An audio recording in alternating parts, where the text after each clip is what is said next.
Alors, bonjour, oui, je m'appelle Jeff. Moi, je m'appelle Je m'appelle Monsef. Laura.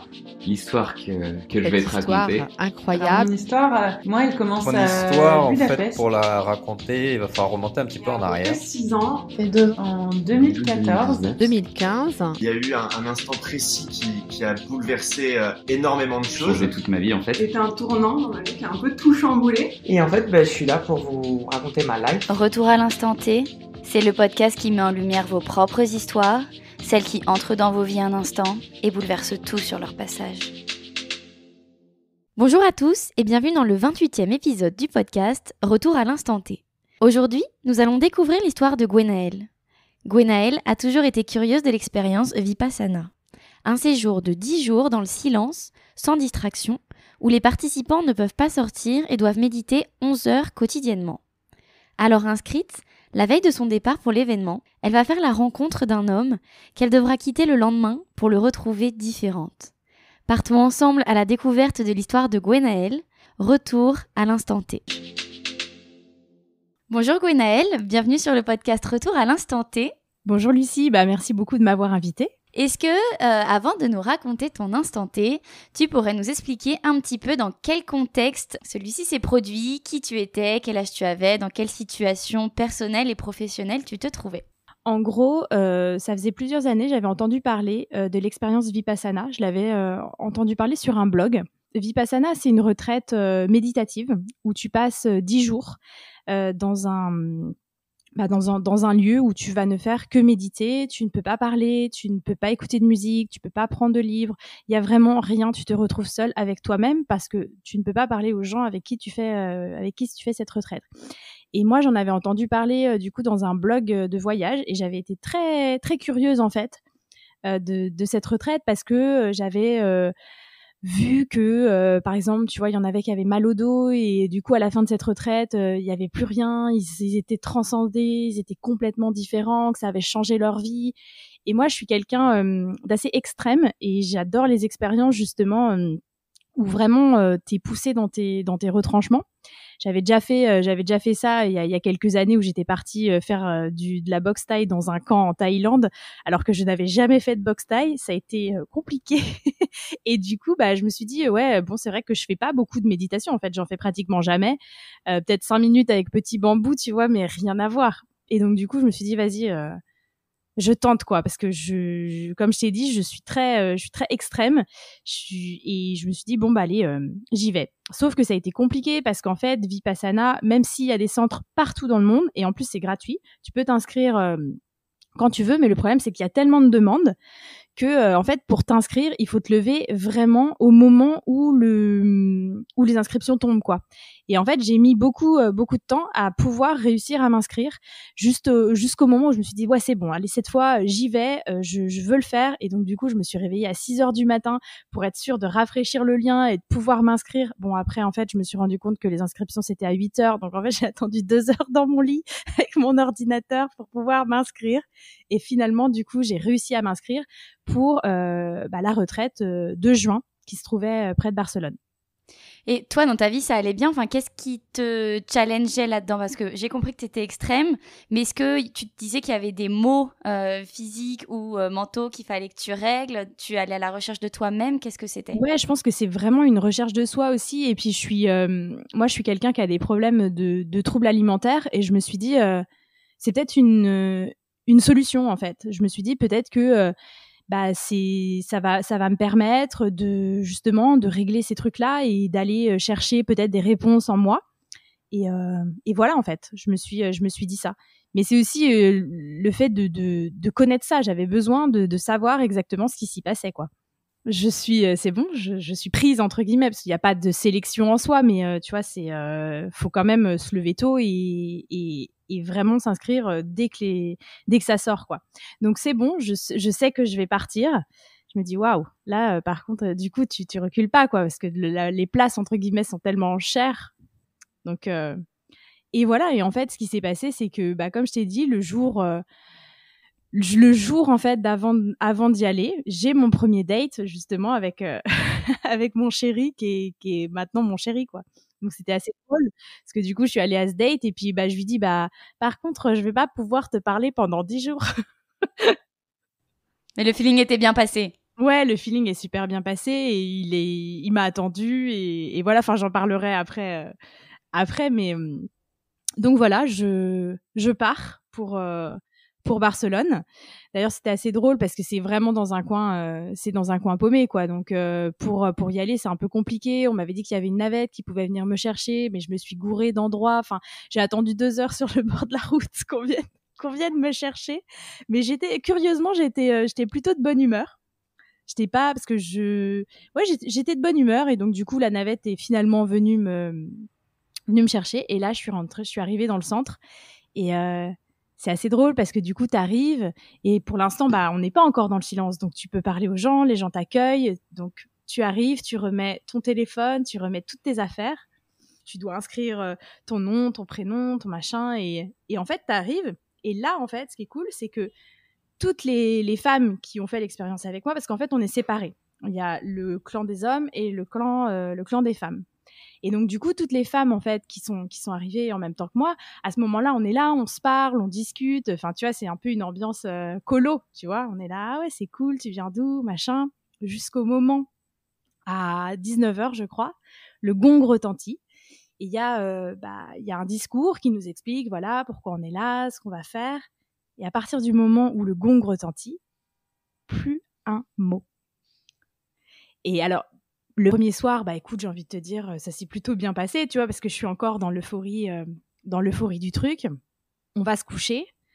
Et là, réveil à 4h du matin, au saut du gong. Et c'est assez drôle parce que du coup, on est toutes dans la même chambre pratiquement.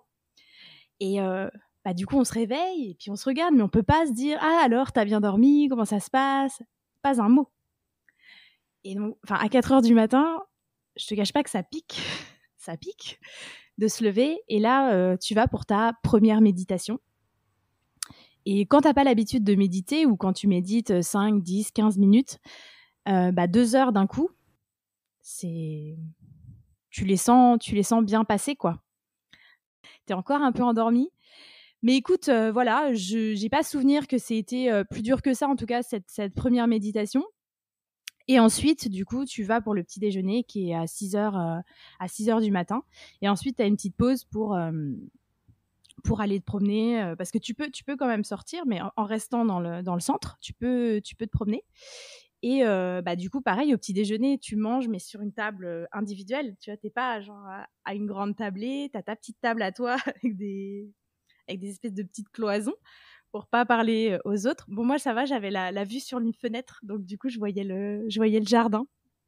Et tu vois, t'as les personnes qui te servent et tu peux pas leur dire merci, quoi. Tu hoches la tête et voilà. Et en fait, cette première journée, je me suis dit, waouh, ça va être compliqué parce que, comme j'expliquais, tu ne fais que méditer. C'est-à-dire que là, tu as eu ta première méditation de 2 heures. Après le petit-déj et une fois que tu as fait ta pause, à 8h, tu retournes en méditation jusqu'à 11h30. Ensuite, tu vas déjeuner. Tu as encore une pause. Et ensuite, il me semble que c'est à 13h ou 14h, je ne me rappelle plus exactement des horaires. Tu retournes encore en méditation. Ensuite, tu fais une pause. Tu retournes encore en méditation. Il n'y a pas de repas du soir.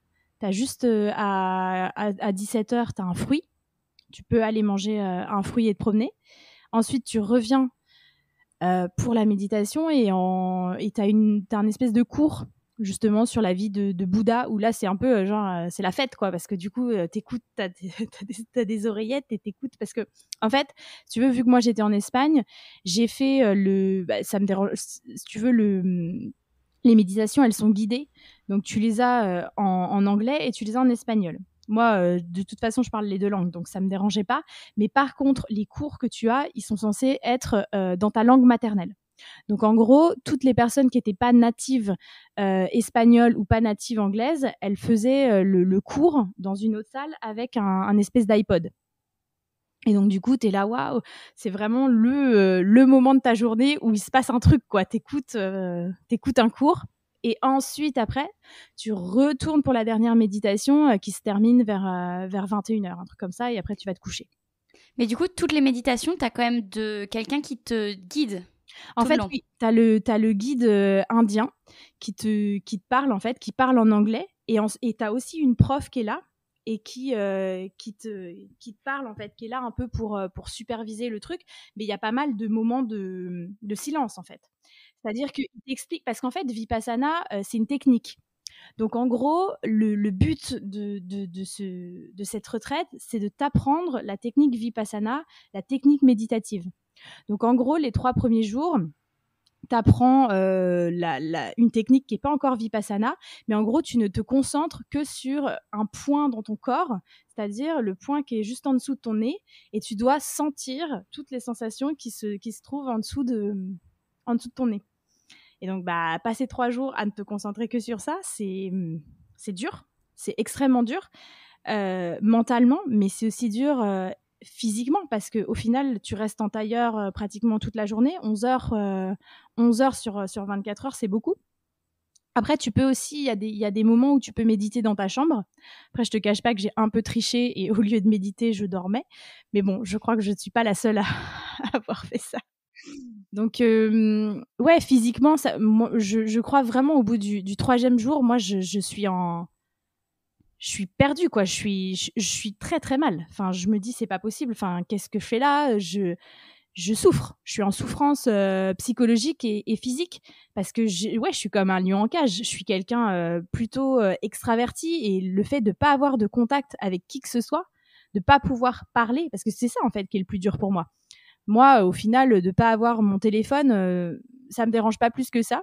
Et c'est marrant parce que des fois, je suis dans mon lit et je suis là, j'essaie de tout penser en espagnol, et je me dis ce mot, je sais plus comment on dit ce mot. Mais si j'avais mon téléphone, je pourrais regarder sur Reverso et savoir comment on dit ce mot. Enfin, il y a tellement de trucs qui te passent par la tête. Enfin, moi, des fois, je me suis dit, j'étais en train de manger et je me suis dit, mais t'imagines, là, tu t'étouffes avec ton grain de riz. C'est comme ça que tu veux finir. Enfin, mais vraiment, ton cerveau, il part complètement en live, tu vois. J'étais là, mais non, mais c'est pas possible, je veux pas rester là, je peux pas, je vais jamais tenir 10 jours, tu vois. Enfin, pour moi, c'était impossible. Et par contre, ce qui est bien, c'est que tu as quand même le droit d'aller poser des questions à la prof. Donc, moi, je me souviens être allée lui poser la question. Je lui dis, mais je comprends pas, j'arrive pas. Enfin, c'est parce que vraiment, le principe de la méditation, c'est de ne penser à rien. Et moi, je lui dis, j'arrive pas à penser à rien, c'est impossible. Il y a toujours une pensée qui revient, et je lui dis, je crois que j'arrive pas à faire. Et là, elle me regarde, elle rigole, elle dit, bah oui, c'est normal. Enfin, t'es pas la seule. Et elle me dit, en fait, tes pensées, c'est un peu comme un cheval sauvage, et tu dois le dresser, quoi. Et je dis, ah oui, d'accord. Et en fait, l'idée, c'est ça, c'est qu'à chaque fois que tu as une pensée qui vient, c'est OK, et comment je la fais partir finalement. Et non, la prof est très très cool, elle répond vraiment à toutes tes questions, tu peux solliciter des entretiens avec elle, et voilà. Et comme je disais, c'est vrai que les 3 premiers jours, j'en ai bavé, je me disais mais c'est pas possible, puis j'avais mal au dos. Enfin, tu vois, le fait d'être en tailleur toute la journée, bon, du coup j'ai réussi à avoir un espèce de chaise, mais sans pattes, tu sais, comme ça, t'as un dos. Et c'est drôle parce que tu vois, au début de la retraite, les personnes, elles ont juste un petit coussin, et à la fin, mais elles ont des châteaux, des châteaux de coussins, parce que plus les jours passent, plus les coussins s'empilent, et c'est assez drôle. Et tu vois, je me souviens qu'au bout du 4e jour, alors le 4e jour, j'ai ressenti un truc, j'étais là, ouais, je suis bien, je suis à ma place, tu vois, la journée est passée comme il faut, quoi. Je me suis sentie bien. T'appréciais chaque méditation les unes après les autres ? J'ai apprécié, et surtout, tu sais, quand tu vas te promener, tu sens mais chaque sensation sur ton corps, tu vois, le vent, les fleurs, les abeilles qui bourdonnent, tu vois, et t'as l'impression d'être dans un truc un peu comme dans la 4e dimension, quoi, parce que tu ressens vraiment tout. Parce que de toute façon, t'as plus que ça à faire. Tu ne peux plus que te concentrer sur l'instant présent. Il pourrait se passer la fin du monde que tu le saurais même pas. Parce que t'es complètement, t'as aucune nouvelle de qui que ce soit. Tu sais pas ce qui se passe. Et je le dis souvent en fait à des personnes qui me demandent curieusement. Alors, on n'est pas emprisonné, mais d'une certaine manière, on l'est, parce que tu vois, on peut pas sortir du lieu. Et dans justement cet emprisonnement un peu volontaire, bah, je me suis sentie hyper libre. Parce que du coup, j'étais libre j'avais pas de téléphone, je ne devais de compte à personne, j'avais pas de travail à rendre, j'avais pas de post à faire sur les réseaux sociaux. Et tu vois, j'étais bien, quoi. Parce que vraiment, j'avais pas à me préoccuper de ce qui se passait à l'extérieur. Et c'était assez cool, quoi. C'était vraiment cool. Et tu vois, je me suis jamais moi qui, tu vois, comme je te disais, j'y suis allée parce que je voulais mieux gérer mes troubles alimentaires. Bah, j'ai pas eu d'envie de tweaks ou de trucs comme ça, parce que je pense que j'avais pas d'anxiété, en fait. J'avais pas d'émotions entre guillemets compliquées à gérer, même si mentalement c'était hyper difficile. J'étais délestée, en fait, du poids qu'on peut avoir finalement quand on vit dans une société qui s'arrête jamais. Donc, c'était assez agréable, et en même temps, c'était hyper douloureux, parce que, tu vois, je me souviens du 5e jour où ça a été hyper dur, où je me suis dit, mais c'est pas possible, je vais partir. Parce que je pétais un plomb, tu vois, enfin, t'es comme un lion en cage, t'as rien, tu peux rien faire. Et je me suis dit, mais ok, comment je peux faire pour m'échapper d'ici, en sachant que, tu vois, l'ego, il est tellement fort.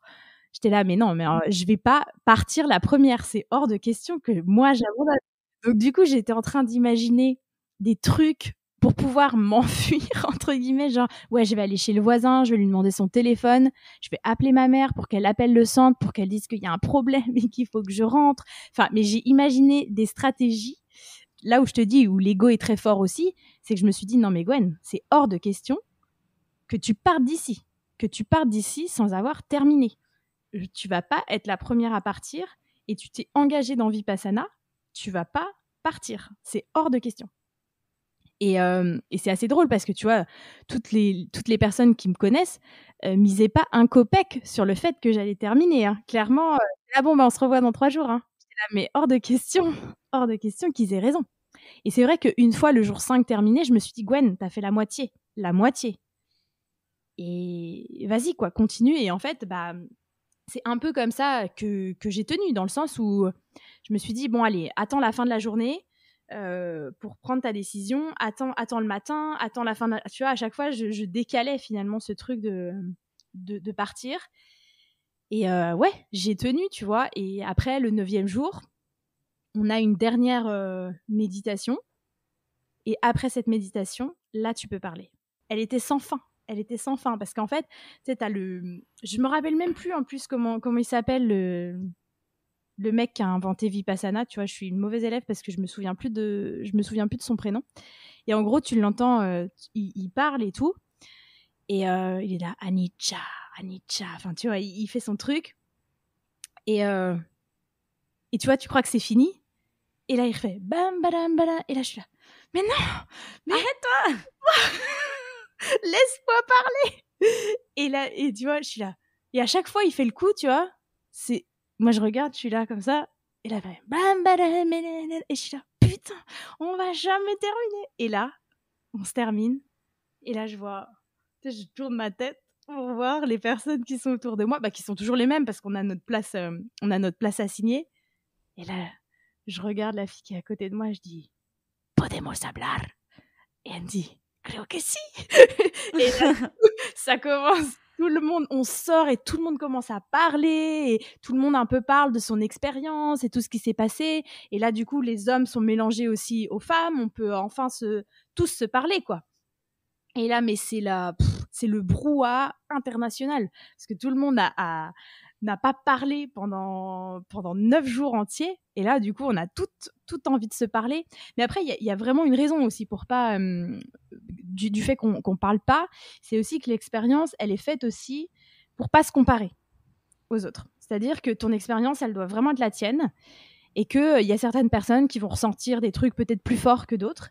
Et l'idée, c'est pas d'aller dire « Ah bah ouais, moi, là, pendant cette méditation, limite, je suis sortie de mon corps, il s'est passé un truc incroyable. » Et que toi, en fait, tu sois là, bah en fait, moi, il s'est rien passé. Et du coup, c'est aussi pas... C'est pour pas te décourager, tu vois. C'est vraiment pour vivre ton truc à toi, sans comparaison. On revient après sur le moment où vous pouvez parler le 9e jour.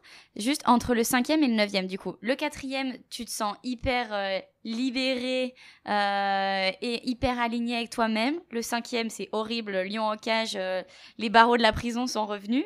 Et entre le 5e et le 9e, comment ça se passe? Est-ce que en fait, c'est tous les jours, un coup si, un coup non, ça va pas du tout?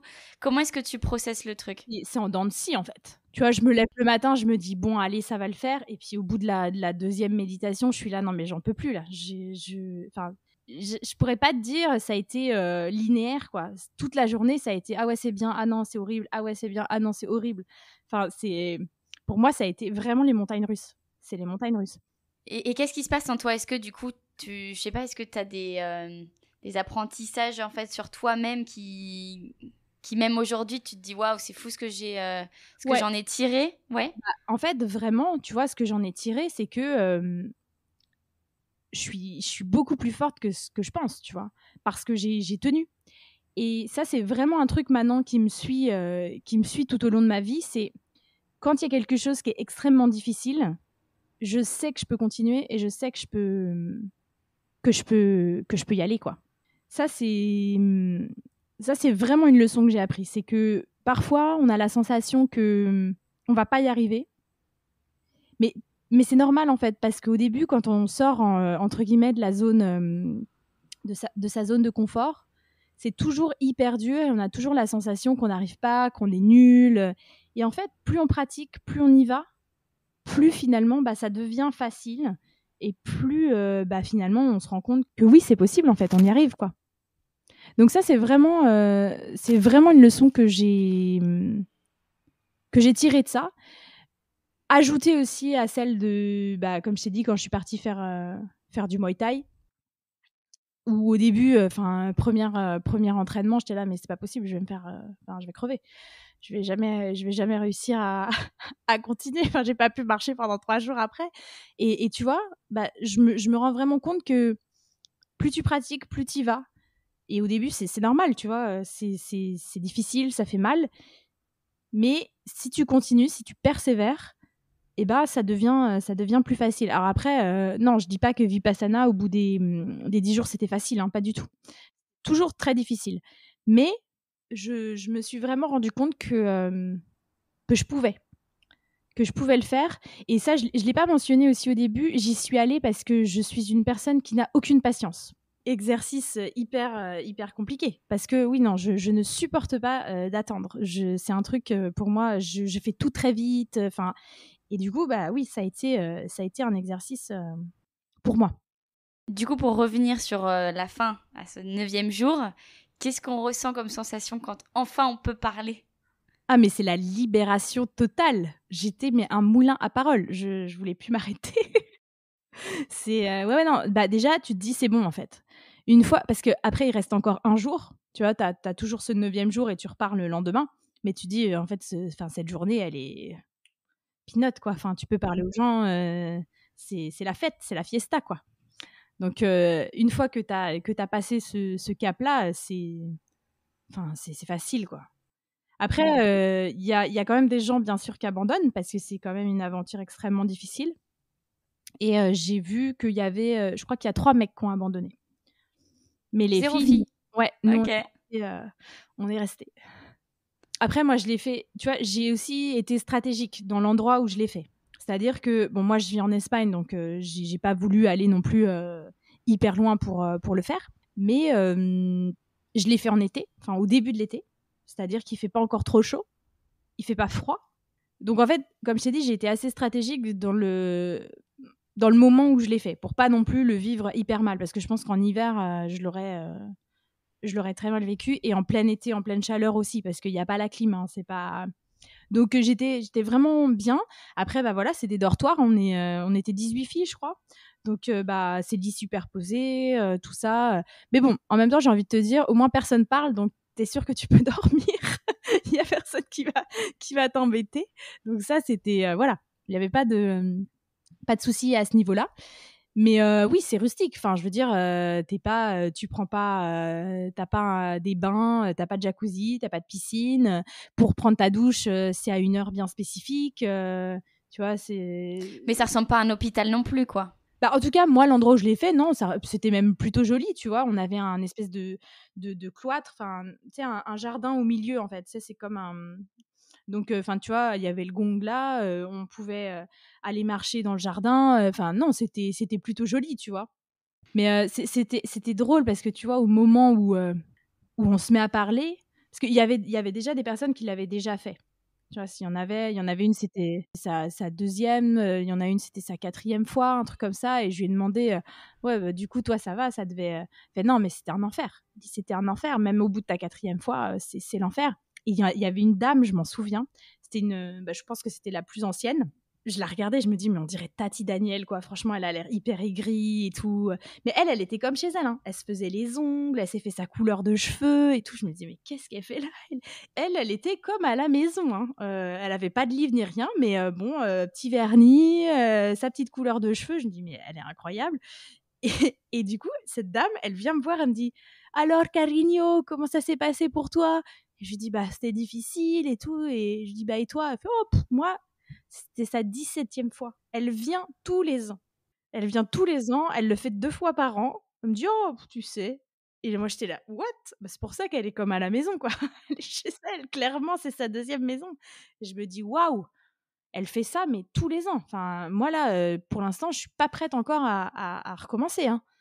Et justement, pourquoi est-ce qu'à ton avis, on y revient? C'est une bonne question. Je pense que chacun, finalement, a ses raisons. Elle, je pense qu'elle est vraiment là-dedans, dans la méditation, et ça lui fait sûrement du bien. Après, je pense que tu as des personnes aussi qui pratiquent la méditation tous les jours et qui sont à fond là-dedans et du coup qui y vont. Il y en a aussi, je pense, qui sont très curieux et qui y vont justement comme moi un peu pour la première fois. On y revient peut-être aussi parce que y a certaines périodes de nos vies où on n'est pas forcément bien et on a besoin de peut-être de tout couper et de refaire Vipassana parce qu'on est peut-être dans un mal-être ou mais en fait il y a jamais une seule raison. Il y en a qui y vont parce qu'ils sont pas bien, il y en a qui y vont parce qu'ils sont bien. Il y a plein de raisons, je pense. Mais après, je pense que faut pas non plus faire trop de plans sur la comète en s'attendant à ce que ça va régler à ce que ça règle tous les problèmes de nos vies, parce que finalement moi, même si l'expérience, je la regrette pas du tout et que je suis hyper contente de l'avoir fait, j'ai pas la sensation d'être hyper changée, tu vois. J'ai pas eu ce truc transcendant qui a fait que ma vie a été complètement bouleversée. Même si c'est une expérience incroyable, tu vois, c'est un truc, c'est un instant T aussi dans ma vie, tu vois, pour me dire que j'avais plus de force que ce que je pensais.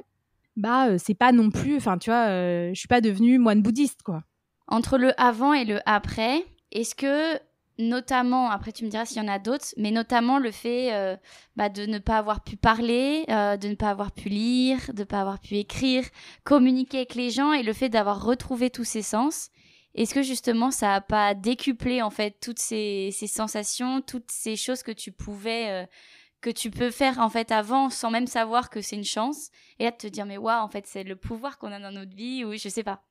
Ouais, c'est en fait surtout quand t'es dedans. En fait, je sais pas si il y avait quand j'étais plus jeune, il y avait une série qui s'appelait The Sentinel et c'était un mec qui du coup qui avait les sens super développés et en fait j'avais la sensation un peu d'être ça, tu vois, pendant Vipassana parce que tu ne fais attention que ce qui est autour de toi. T'as pas d'autre, il y a rien d'autre. Donc en fait, forcément, tu vis le moment présent beaucoup plus intensément que tu le fais quand tu es chez toi, quand tu es dans ton appart, quand tu vas en ville. Tu fais pas attention finalement à tout ce qui se passe autour.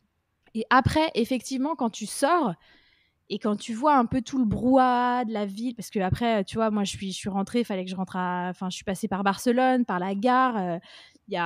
C'est un brouhaha incroyable. Et t'es là, waouh là là, est-ce que je suis prête à revoir le monde? Parce que finalement, t'es quand même aussi dans un cocon. Donc oui, il y a quand même une grosse... il y a une nuance, tu vois. Enfin, c'est assez bouleversant finalement quand tu sors. Et est-ce que tu dirais que ça a changé des choses en toi? Est-ce que tu as changé un petit peu de rythme de vie ou mis de nouvelles habitudes dans ta routine? Je pense que à sortir, oui, j'ai essayé justement de continuer la méditation, d'être moins exigeante entre guillemets avec moi-même, d'être moins dans ce truc de faut que je le fasse tout de suite.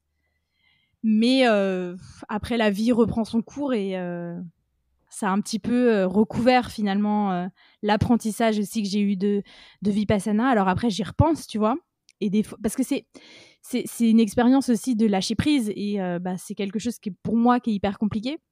Et ouais, des fois, j'y pense quand je sens que je suis vraiment, vraiment en contrôle, tu vois, en me disant non mais calme, reviens à Vipassana, reviens à tes sens, parce qu'en fait c'est ce qui est hyper intéressant en fait dans ce qu'ils expliquent, c'est que chaque émotion finalement que tu ressens, eh bien elle a c'est aussi lié à une sensation physique et vice versa. C'est-à-dire que chaque sensation physique te déclenche une émotion et chaque émotion te déclenche une sensation physique, et c'est apprendre justement à essayer de t'écouter, d'écouter ton corps en fait. Et ouais, faut revenir là-dedans en fait. Reviens dans ton corps. Qu'est-ce qui se passe exactement? Pourquoi si t'es vexé ou si t'es triste, tu vois, ça se ressent où exactement dans le corps? Et l'idée, c'est d'aller justement sentir la sensation corporelle et l'accepter comme elle est. Parce que c'est très ça aussi, Vipassana, c'est accepter que les douleurs, que les émotions sont intemporelles et que plus tu la regardes, entre guillemets, dans les yeux, plus tu la domines. Et ça, c'est intéressant comme enseignement, finalement, parce que quand tu réfléchis bien et que tu l'appliques vraiment, tu sens que, ah oui, ouais, c'est vrai, quand t'es triste, tu vois, ça peut, je sais pas, tu peux avoir le cœur serré, mais vraiment, physiquement, tu vois, et c'est OK.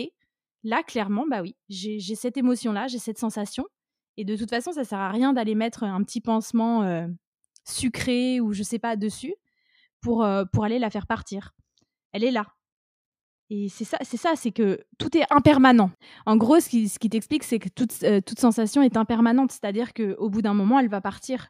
Et donc, l'idée, c'est d'attendre ce moment. Parce que, en fait, pendant aussi Vipassana, on avait des méditations qui étaient hyper compliquées. C'était les méditations où les heures d'Adhyatthana, où là, clairement, tu ne pouvais pas bouger. C'est-à-dire que tu restais 1 heure, et si tu avais des petites fourmis dans les jambes, et ben justement, fais face à cette sensation d'inconfort, fais face à cette sensation qui est hyper désagréable pour toi, en pensant que voilà, c'est impermanent, et ça va passer. Et ça passe? Pas tout le temps. Ça passe quand l'heure s'arrête et que tu peux enfin bouger. Bon, après, bien sûr, il y a des gens qui bougent, tu vois, mais le but, c'est d'essayer, tu vois. En fait, c'est vraiment un énorme exercice de reconnexion à soi. Ouais, c'est ça. À tes sensations. Parce que, et ça, j'en suis persuadée, c'est que dans le monde dans lequel on vit, on oublie ces sensations corporelles. On n'écoute pas assez son corps. Et du coup, tu conseillerais à des personnes de faire Vipassana?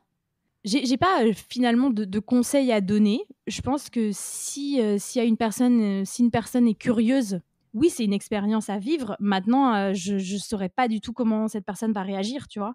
Comme je t'ai dit, il y a des personnes qui le vivent bien, qui vont aller jusqu'au bout, et il y a des personnes qui peuvent pas du tout, qui vont complètement abandonner. Et encore une fois, c'est pas grave, tu vois. C'est pas grave d'abandonner. Tu peux le faire une autre fois. Peut-être que sur le moment, t'étais pas prêt. Donc oui, bien sûr, c'est quand même quelque chose, c'est un truc à faire. Tu vois, encore une fois, c'est aussi d'aller pousser les limites de soi, de savoir ce qu'on est capable de faire ou de pas faire. Et moi, c'était un truc que j'avais envie je devais savoir. Et t'avais déjà des amis qui l'avaient fait? Alors, j'avais une copine qui m'en avait parlé. Mais après, on n'en a pas parlé beaucoup, parce qu'elle m'a expliqué. Elle fait, j'ai pas trop envie de te dire, parce que finalement, j'ai envie que tu le découvres. J'ai envie que tu le découvres pour toi, quoi. Et comme je t'ai dit, j'avais lu aussi sur les articles de blog, tout ça. Mais encore une fois, vu que chacun le vit d'une manière complètement différente, ça sert à rien finalement de s'identifier à quelqu'un, quoi. Ouais, parce qu'après, tu t'attends à un résultat qui va être différent du tien, quoi. D'une expérience. Et c'est souvent ça, en fait. Quand on est trop dans l'attente du résultat, ça dénature finalement un petit peu l'expérience. Et c'est marrant parce que c'est un petit peu ça, finalement, je compare ça un peu au bonheur, tu vois. Quand le bonheur, c'est justement le résultat que t'attends, En général, ça fonctionne pas. Le bonheur, il doit être une conséquence, pas un résultat. Enfin, je sais pas si tu vois ce que je veux dire. Et du coup, ça me fait penser un petit peu à ça. Mais du coup, tu veux dire que le bonheur, il est sur le chemin plutôt que sur le truc final que tu vas avoir, quoi. Exactement. Mais c'est un peu ça aussi. Enfin, ma comparaison à Vipassana, c'est que quand tu vas à Vipassana juste parce que tu as un objectif particulier, je sais pas, de réussir, bah peut-être que tu es trop dans l'attente de quelque chose et ça fonctionne pas.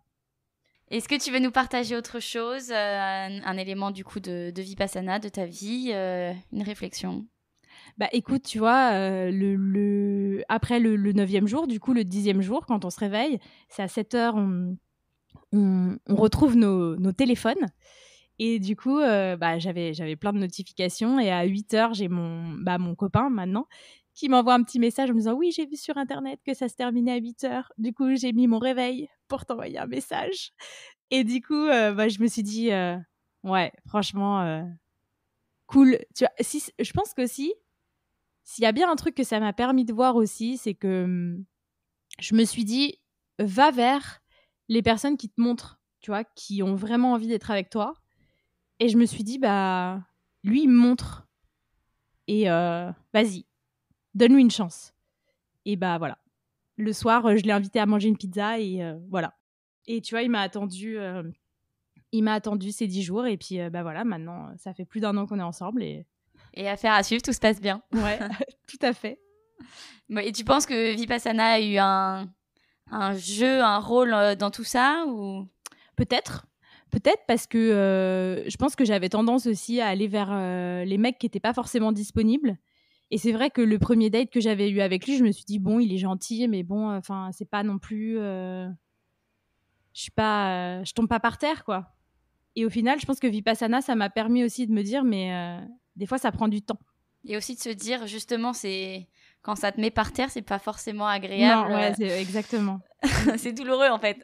Ouais, exactement. Merci pour le partage de ton expérience. Merci à toi, Lucie.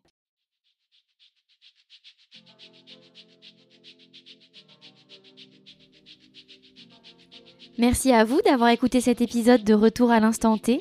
Et merci à Gwenaëlle pour le partage de son histoire.